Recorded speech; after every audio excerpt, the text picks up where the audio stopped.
Oke, selamat malam semuanya. Jadi kali ini gue pengen update market tentang bagaimana 24 jam terakhir pergerakan, lalu outlook apa saja sih yang bisa kita lihat atau koin yang menarik untuk dilihat selama ini.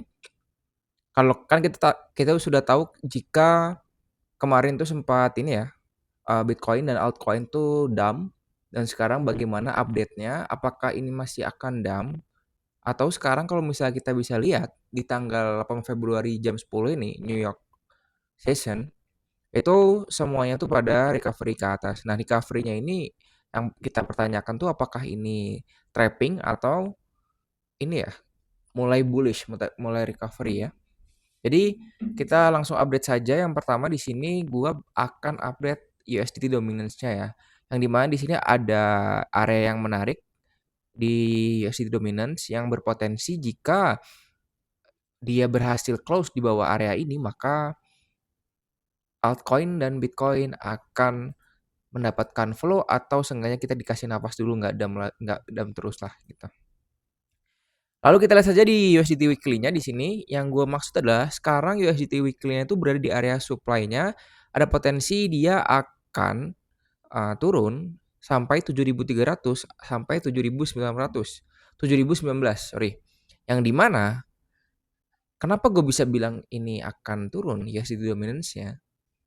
Karena kita kenaikan sejak seminggu lalu itu sudah 50% loh. Makanya kayak ada pertanyaan kenapa altcoin ini pada dump, ada yang turun sampai 20 sampai 30%, sampai yang 70%, malah bahkan kalau misalnya kita cari di small cap atau mid cap-nya, ya karena ini, USD dominance-nya indeksnya itu ini ya, selama seminggu terakhir atau bulan ini lah, bulan ini kita bisa bilang bulan ini itu dia up sampai 50% ya. Seperti itu. Jadi ada potensi jika dia close di bawah area 8.800 sampai 8.200 area supply-nya, ada potensi dia ke 7.300 untuk melakukan penurunannya. Dan target keduanya itu ada di area 6.300 sampai 5.900 ya, di area ini. Lalu pertanyaannya, apakah penurunan ini jika ini terjadi akan bullish buat altcoin dan juga Bitcoin secara long term? Enggak. Karena ini ada potensi dia akan membuat namanya secondary move. Yang dimana ini kalau kalian tahu ini primary-nya, ini secondary, ada potensi dia buat primary lagi. Sampai suatu tren dikatakan bisa dibilang sudah reversal ketika ada tanda-tanda ya. Contohnya dari market structure-nya, dari low time frame-nya mungkin, atau dari katalis-katalis news yang mengakibatkan USDT atau market crypto itu akan bullish ya. Mungkin lanjut ke daily-nya. Di daily-nya gue nggak nemuin yang gimana-gimana karena ini ya belum terjadi market structure di area sini. Mungkin di 4 jamnya. Di 4 jamnya ini gue lihat ada potensi dia melakukan ini ya. Melakukan retrace sampai area 7.659. Yang dimana itu adalah area trendline dan juga golden ratio-nya. Lalu 7.300 sampai 7.200 itu untuk potensi rebouncing kedua. Jadi plan-nya seperti ini kira-kira ya. Atau seperti ini. Gitu. Invalidasi area gue tambahin di sini mungkin di area ini. Ketika area invalidasi ini di break maka ada potensi kita berpindah tren dan bullish buat altcoin ya. Simpelnya gitu. Lalu sebelum gue bahas Bitcoinnya mungkin gue bakal update beberapa altcoin gue yang kemarin yang sudah take profit dan juga sekarang lagi running. Yang pertama kita di sini ini ya. Untuk kemarin tuh Aster kita beli di harga 0,57, lalu update trade plan-nya itu seperti ini. Update trade plan-nya dia seperti ini. Mana ya? Sebentar. Nah, ini ya. Nah, dia sudah full TP di sini. 1/2 ya. 29 kita bulatkan aja 1/3 di sini kita dapat. Lalu setelah Aster kita di sini ada Aero ya. Aero kita ini ya, shorting di 0,39 dan sekarang Aero sudah full TP juga. Jadi pas banget ya, market pump kita sudah out semua dari market dengan posisi shorting profit ya. Nah, kita lihat di sini di 4 jamnya. Nah, kita lihat di sini Aero full TP ya. Di 1/4 kita dapat risk reward-nya.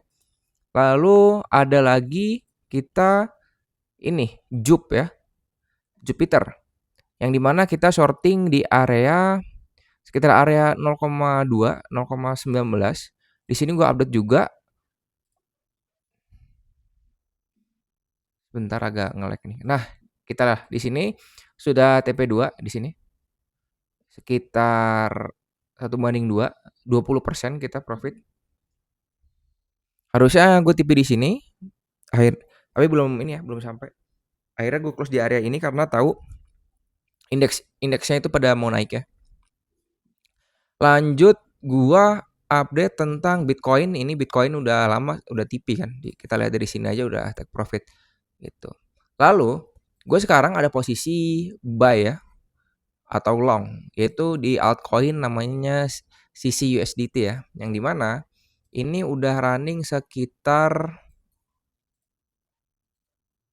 7% ya, dengan target pertama itu di 18%, 16%, 26% sampai 47% untuk target terakhirnya. Yang dimana kenapa gue buy di sisi ini, karena gue lihat money flow-nya lagi ke arah sini. Selama 7 hari terakhir, selama 1 hari terakhir itu volume perdagangannya itu sudah lebih dari 1% sampai 5% market capitalnya. Yang dimana artinya jika satu koin banyak transaksinya, banyak trader atau orang yang beli atau jual di area situ. Di koin itu. Yang berarti koin ini sedang menarik. Jadi tips gue untuk memilih altcoin adalah cari yang transaksinya banyak, aktif usernya meningkat, revenue-nya jelas, dan projectnya bagus. Nah, jika kalian ingin hold long term, ya cari yang fundamentalnya bagus, katalis-katalisnya bagus. Contohnya foundernya bagus. Contohnya foundernya bagus itu gimana? Kita lihat dari ini ya, apa project apa saja yang dia buat. Contohnya di sini gue pengen bahas satu koin yaitu namanya WLD, yang dimana di sini adalah koinnya. Di sini ada campur tangan Sam Altman. Kalau kalian nggak tahu siapa Sam Altman ini, Sam Altman adalah pendiri OpenAI atau kita bisa dibilang pendiri ChatGPT ya. Mungkin lebih tepatnya pendiri ChatGPT, dan dia membuat token di sini. Walaupun di sini koinnya secara weekly-nya dia masih bearish atau kita sebutnya konsolidasi dengan jangka yang panjang di sini.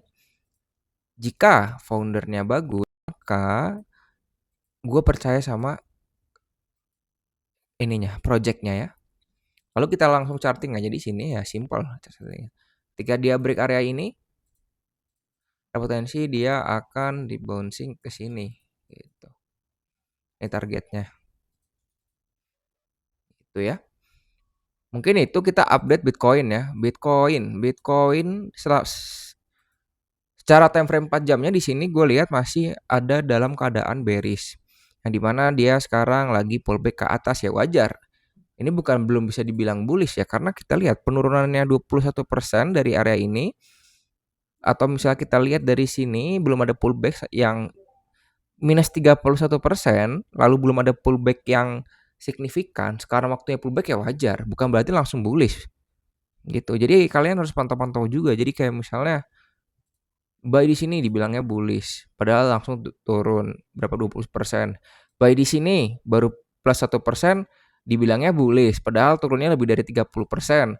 Buy di sini misalnya ini berapa, sekitar 3%, turunnya sampai 40%.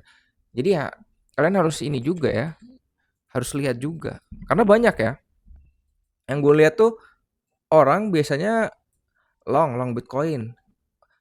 Di sini misalnya kayak area sini, set bullish, pumping. Padahal kalau kalian lihat time frame besarnya itu pergerakannya kurang lebih 1-2% doang, dibilangnya pumping. Ternyata dia melihatnya di time frame kecil. Ya jelas di time frame kecil mah misalnya kalian cari di 1 menit, ini pumping tuh.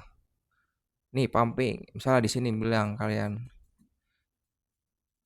oh bullish, bullish, pump, pump, pump, pump. Ya benar, secara time frame 1 menitnya ya bullish. Tapi kalau kalian lihat bigger picture-nya, ya ini ya lihat kayak gini masih kalian bisa bisa bilang bullish